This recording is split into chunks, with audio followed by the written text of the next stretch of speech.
I think you should look at your state regulations. At the end of your contract year? Yeah, but if you're in the middle, okay, we're not talking the middle of the contract year because they'll pull your certificate. Right. But if you are a special ed teacher and Right. you're much beloved in your community, your contract's automatically renewed. It's not like Oregon where it's a 3-year contract and then you're up for bid. It's automatically renewed. Oh, I didn't know that. So if you don't go into that little period when it's being automatically reviewed, you're locked in there if they want to keep you. I don't know. You have, I mean, it's a very, very tiny little window. I had a guy I worked with that had difficulty getting down to the Kenai simply because of that. So minor thing, but an unnecessary regulation. Mr. Covey. Thank you, Madam Chair, and I'd like to thank all the committee members for their work on this committee. I happen to think that we tackled some significant issues, and I think we made some accomplishments. I think things are happening today at the legislative level because of conversations we've had, decisions that we've made, and I think they're positive for Alaska. I also believe this, Andy referenced the downturn in the economy. And some of us have been through these before. And I think we should never waste a great opportunity to work together. And I think when the economy gets tight and not everyone has enough money to do their own thing, it causes people to come together. And I think we should take advantage of that as a state. I think there's some things that we can do that concern our education workforce, and I'm working with other groups on that. I think, number one, we can find ways to grow more of our own teachers. They fare better, they perform better, or they perform at least as well. We know they stay a lot longer. And I think we can also do some things to increase the proficiency of our education workforce. I think we have within our state the talent, the capability and capacity to do those things, and I look forward to working with people on that. Another thing that the economy brings that we've discussed already is finding better ways to work together. We continue on the path of every school district doing its own thing, and I can appreciate that we don't want too much government control from the state or the feds, and I can appreciate the significance and importance of local control. At the same time, there are opportunities that I think we're missing as a state to narrow the curricular offerings that we're using. We could certainly, I think, achieve great gains by doing that. Number one, I think if we had 2 or 3 series that we were using across the state on a voluntary basis, if districts would volunteer to do this, and we had, say, 2 math series, 2 reading series, 2 language series, for example, and we were able to make sure that, number one, I would see that we could ensure that they were aligned with our state standards, for one thing. I don't think all districts have that ability. Number two, in terms of the tools that our teachers were using, it would be much simpler for them to know that that they understood when they moved from district to district the tools. It would also be far easier for professional development in terms of the proficiency of our workforce if we were able to narrow the wide range of support we're trying to provide school districts. So I think those represent some of the things that might be in front of us. We're creating state policy left and right at the legislative level, at the department level. We're creating regulations, and we're doing that as best we can in response to what comes before us on a regular basis. I do think our committee has talked about a plan, an education plan for the state. I think there are some gains to be made by making some basic decisions through the legislature and the State Board of Education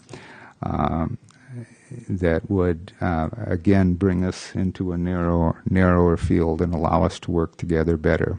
So thank you very much. It's been a pleasure to work with all of you. Thank you, Mr. Covey. Mr. Keithley. Thank you, Madam Chair.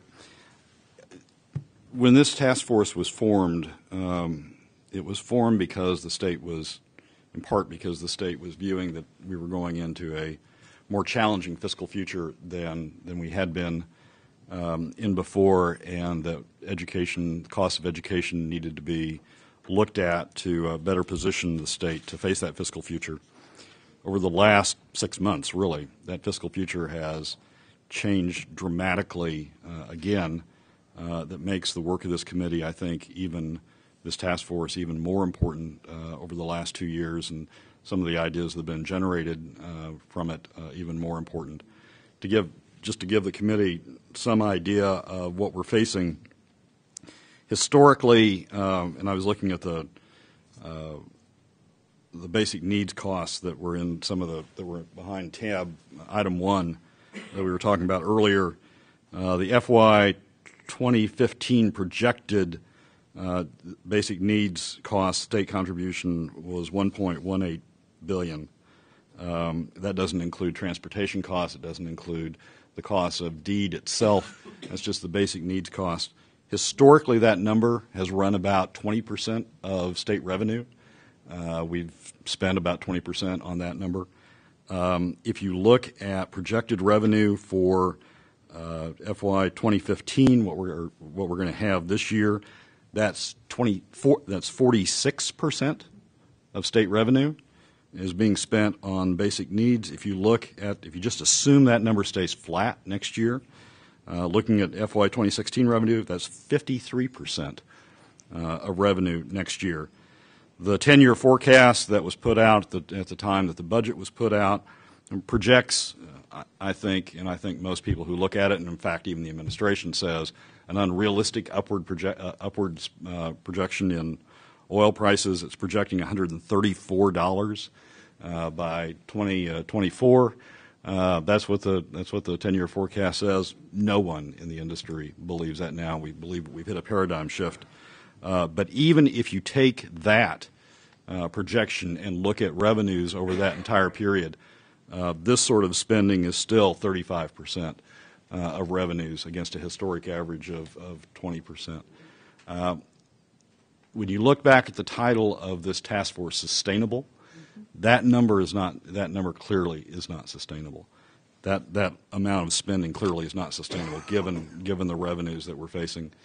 And while we might paper over it this year, next year through savings, we just don't have enough savings to be able to do that. So there's got to be changes. We recognized that at the outset 2 years ago. It's even more apparent and even a deeper need going forward. And I think I disagree with my colleague from the business community. I think this task force has done a significant amount of work in identifying places where those cost reductions can occur. Four that strike me as important, useful, places that not only should we evaluate going, but we just need to start going there.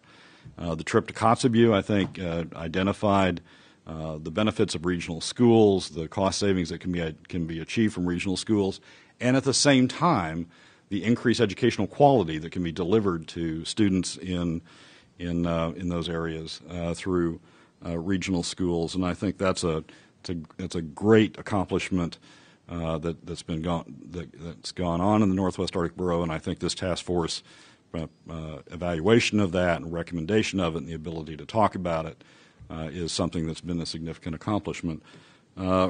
Reducing debt reimbursement. Certainly, I'm not going to look at the chair of the Mat City School Board when I say that, but reducing debt reimbursement is something that we're going to have to do from a state level and push more responsibility onto the local communities for the decisions that the local communities are making.